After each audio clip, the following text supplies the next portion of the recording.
ассалому алайкум тамошобинони азиз, бинандагони муҳтарам. барномаи навбатии адабӣ мусиқии шоми Самарқандро оғоз менамоем.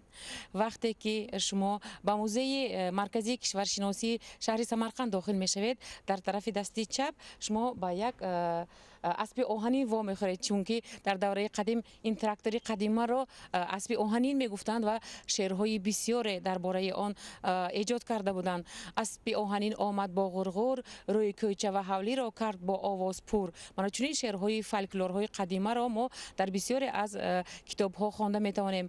Инак мана тавре шумо огаҳ гаштед, барномаи имрӯзаи мо дар бораи умуман музеи кишваршиносӣ, осорхонаи кишваршиносие ки дар Самарқанд мавҷуд аст, тайёр карда шудааст. Дар инҷо чандто шӯъбаҳо ҳаст, дар инҷо чиҳо ҳаст, чӣ гуна чизҳо маҳфуз аст ва умуман дар бораи ҳамин осорхона мо имрӯз дар барномаамон ба шумо пурра маълумот медиҳем. На ин ки маълумоти оддӣ, бисёр чизҳои пурқиматро шумо метавонед барои худ гиред. Инак бо мо бошед, барномаро оғоз мекунем. Мо дар осорхонаи кишваршиносии Самарқанд ҳастем. ин ҷои ҳавлие ки осорхонаи кишваршиносӣ воқеъ аст, аслан ҳавлии яке аз боёни қарни гузашта Абрам Калантаров ба ҳисоб рафта солҳои 1901 то 1916 сохта шуда будааст. яъне Абрам Калантаров дар ҳамин хеле маълумотам аст ки вай мешунавад ки подшоҳи рус Николай ду ба Туркистон сафар ташкил кардани ва барои ҳамон шахсро дар инҷо пешвоз гирифта вай ин биноро сохта бо ду омехтагии услуби ғарбу шарқро ба кор мебарад, яъне бо услуби амфилада ин ғарбӣ, яъне аин хона да ин хона гузаштанд, чунки дар халқи маҳаллӣ дар шарқ ин хел услуб вуҷуд надошт.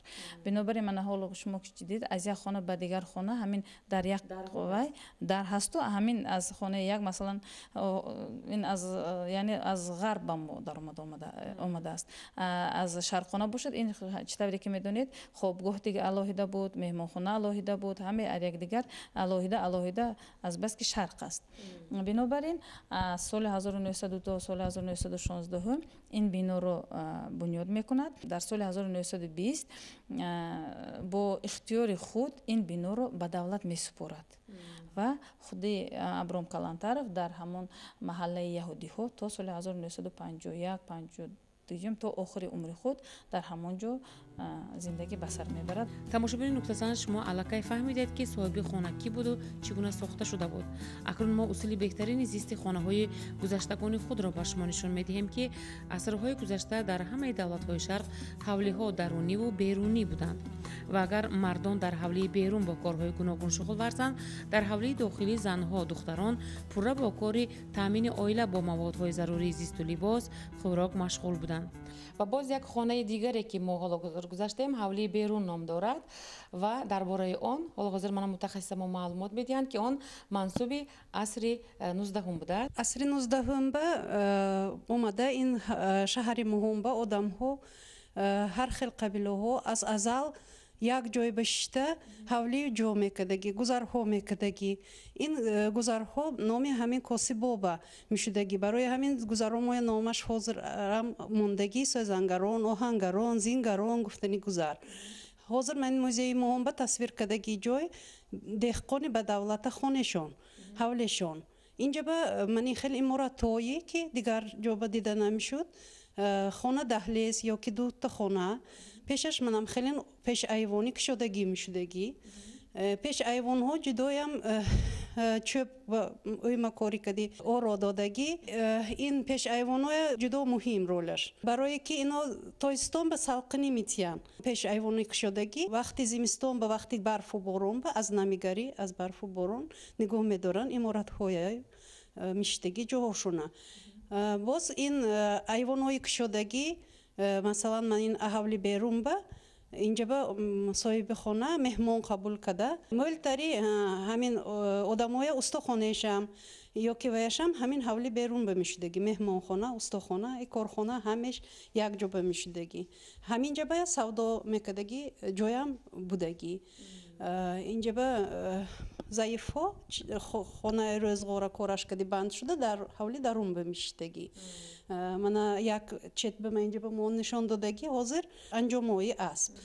توقف میگن اینا جدا کشته دوزی سنتش هم نشون دادگی اینجا به یک باره من هم خیلی اسپلاجومو چیزای نقرایی و ایشون نام نشون دادگی من وقت موندگی سونی این زین هایم هر خیلی میشدگی من بالا به استودگی زین مثلا این زین برای مهمانی برفتن برای روزای تنتنایی برآمده خودشون نمایش دادن مثلا من این پس بودگی زین این عادی‌تر اینکروستاسیش هم کمتر وشم اینو کپ نگین اینو وقتی کپ کاری به قطنش کردم به این خیلی زین بسر شده ای میکردگی من این امیز ساختگی ایدیش ها من کلون چیز ایدیش برای آب مثلا این به آب پر کرده یا ستیل آب آورده پر کرده مونن اگر هم سالقین نگاه می داشتگی هم مثل همین خیلی خصوصیتش هست که این میکروب های میکشد این مل شدن به راهنماییت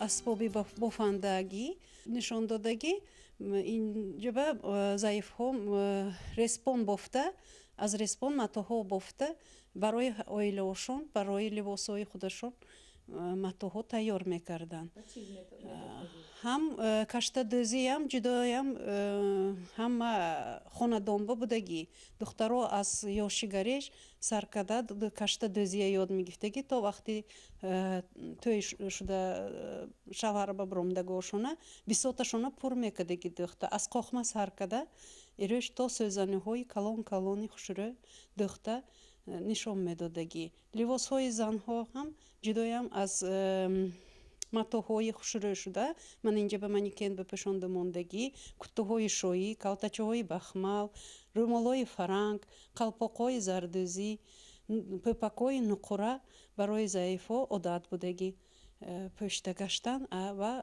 حسنشون به حسن قشی میکردگی چیزها اینها و بینندگان عزیز ما در حولی درون در یکی از اتاق‌ها هستیم و در اینجا اسباب انجام‌های روزگار آورده شده است در تاقچه‌ها گذاشته شدند و با اکثر شما معلوم است که در داخل خانه‌ها بسیار وقت برای ماندن گذاشتن اسباب انجام‌های روزگار همین گونه یک تاقچه‌های زیبا می‌ساختند و من این کاسه‌ای که حالا حاضر می‌بینید با عصر 19 منسوب است و این طرف رو گفتن ممکن است که خانه زنها در اینجا هم فرنجی آورده شده است هم میز ایستاده است که در بالای وی کتاب‌ها را می‌ماندند و عموما در اینجا باز دو تاقچه دیگر هم جایگیر شده میتوانسته است تا اینکه در آنجا کورپا بالشت‌ها را جایگیر کنند و در اینجا مخصوصا زنها بسیارتر زندگانی می‌کردند اگر زنها به حولی بیرون برآمده شوند من این سرگیرک فرنجی را به سرشان می‌گرفتند و من خودم تماشابینان عزیز تصور کرده ایستادم که تا چه اندازه زنهای ما در زیر این چادرها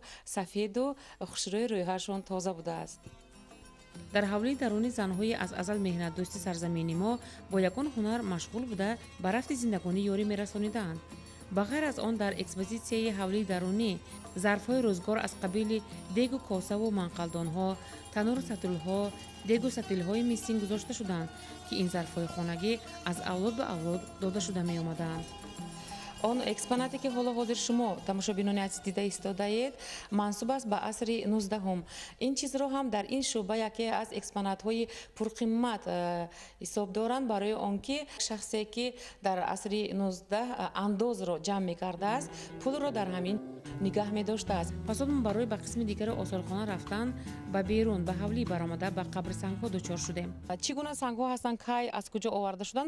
حالا ما از متخصص همین ساحه میپرسیم. حوالی که شما می‌بینید یک چند سنگ‌های قبر موجود که این به عصرهای 12 عصرهای 13 منسوب. این سنگ‌های قبر به عالم و فضلای مشهور سمرقند منسوب است که از جمله یکی از آنها عبدالرحمن المروزی عالم فقه‌شناس.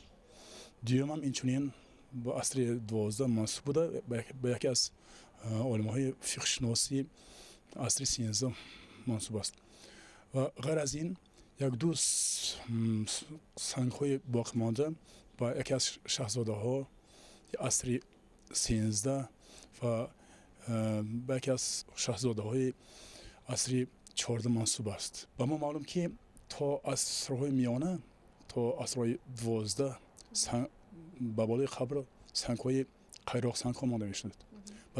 بعد از عصر 15 بعد از عصر 14 سرکرده لوحه میماندگی شد. دایر به نقش‌ها اصول آرایی دست و پیشتاق‌های میز و یان فرش‌ها که با اصول امپیر نقش‌ها را آرا داده می‌شدند و در آن صورت‌های فرشته سیما را که کشیدند ما می‌بینیم، این نمود آرایش تنها در خانه‌های اشخاص بدولت به نظر می‌رسیده است.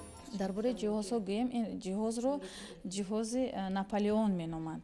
яъне ин қадар маълум нест ки ман аз они наполеон аст ё не, лекин ҳаминаш маълум ки соли 1814 подшоҳи рус александр як инро аз франсия овардааст ба русия ва дар соли ин оварда ба яке аз амалдорони худ тӯҳфа менамояд. ва ин яъне ҷиҳоз ба руси мегӯем ин ҷиҳоз аз авлод ба авлод аз авлод ба авлод гузашта дар охир дар соли 1946 ин соҳиби ин вай академик Беленков ном шахс омада мерасаду аз ҷиҳати тангдастӣ бевазан яъне завҷаи Беленков маҷбур мешавад ки инро фурӯшад. дар ҳамин вақт дар соли 1946 Арон Моисеевич Каплан ном экспедитори колхози Энгелси ҳамон давр ба Русия мевасабзавот мебараду ва ба ивази мевасабзавотҳои дар Россия фурӯхта шуда аз ҳамон бевазани Каплан ҳамин чизро харида Самарқанд ҳамроҳ меорад ва аз соли 1946 то соли 2006 сол аввал номаш колхози яъне хоҷагии ҷамоавии Энгелс буду баъд ба номи Фотима Қосимова гузошта шуд.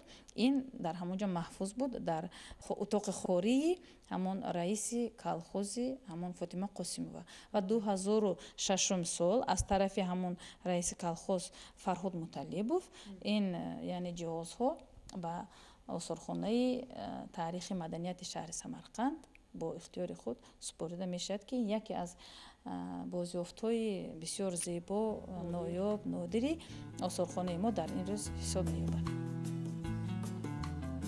тамошобинони азиз ва ин ду утоқи дигаре ки мо дар қабати дуюми осорхона мебинем бисёр чизҳои хуб дар худро дорост ва дар ин ду хонае ки шумо дида истодаед расмҳои бисёр ҳам нодир ҷамъ оварда шуданд. онро Исаак Лурие ки яке аз фаъолон ва намояндагони асри гузаштаи миллати яҳудиён ба ҳисоб мерафт ҷамъ кардааст ва ба мутахассисон расонидааст. бисёр ҳам як расмҳо, суратҳо, экспонатҳо, бисёр ҳам як чизҳои нодир, ороишҳои занона дар инҷо маҳфуз ҳастанд, китобҳо оварда шуданд, умуман асбоби анҷоми рӯзғор ва бисёр чизҳои нодире дар инҷо оварда ҷамъ карда шуданд ва як экспозитсияи навро мана 2-3 сол муқаддам дар ҳамин қабати дуюми осорхона кушодаанд ки ин ҳам як аҳамияти муҳимро касб менамояд.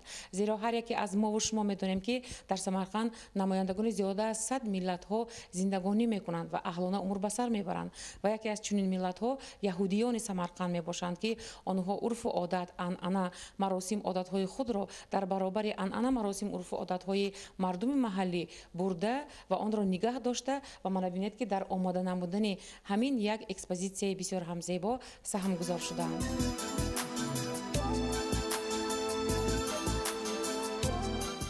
бинандагони муҳтарам ва боз ду экспонати бисёр нодире ки дар ҳамин музеи кишваршиносӣ нигоҳ дошта мешавад тӯбҳо ба ҳисоб мераванд.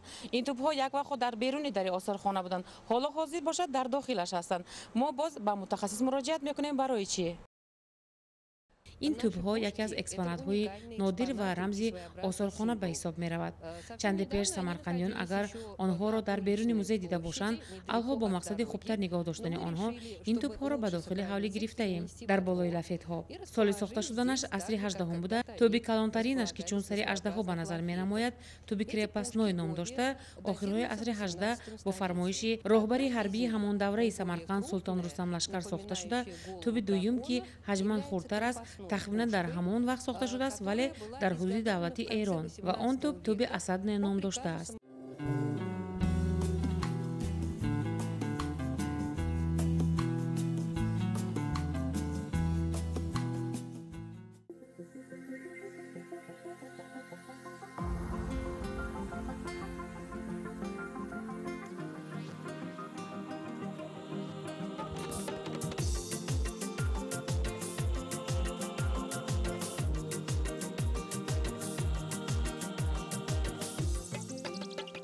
ای کپ که سری طرز خرامت مزمیتا ای جان مزمیتا ای جان مزمیتا دم پشتا که در خنده قایت مزمیتا جان مزمیتا مزمیتا ای کپ که سری طرز خرامت مزمیتا ای جان مزمیتا ای جان مزمیتا دم پشتا که در خنده قایت مزمیتا جان مزمیتا مزمیتا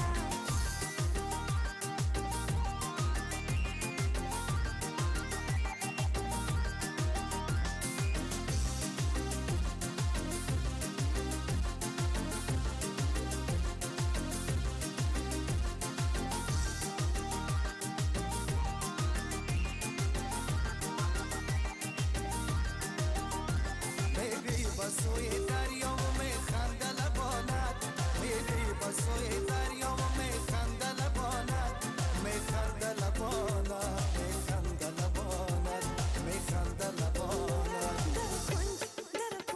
در کنج چادر دودای دل خان مزمیتا جان مزمیتا مزمیتا در کنج چادر دودای دل خان مزمیتا جان مزمیتا مزمیتا هم پشته که در خندگه کایت مزمیتا ای جان مزمیتا ای جان مزمیتا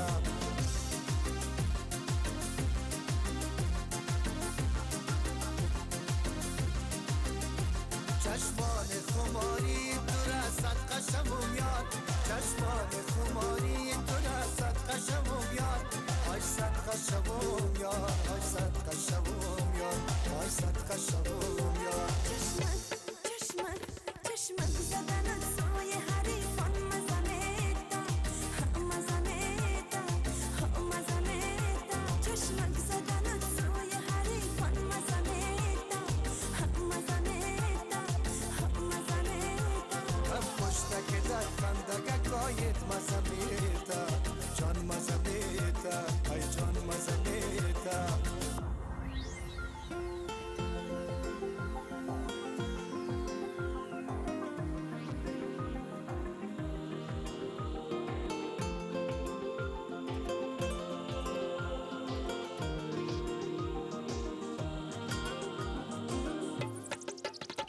دریاست دریا که خروشنده کنارش دریاست دریا که خروشنده کنارش هستم به کنارش هستم به کنارش هستم به کنارش با موج صدف صحبت خوبان مزمیتا جان مزمیتا مزمیتا با موج صدف صحبت خوبان مزمیتا ای جان مزمیتا ای جان مزمیتا ای کپ که سری طرز خرامت مزمیتا ای جان مزمیتا ای جان مزمیتا دم پشتا که در خنده قایت مزمیتا مزمیتا جان مزمیتا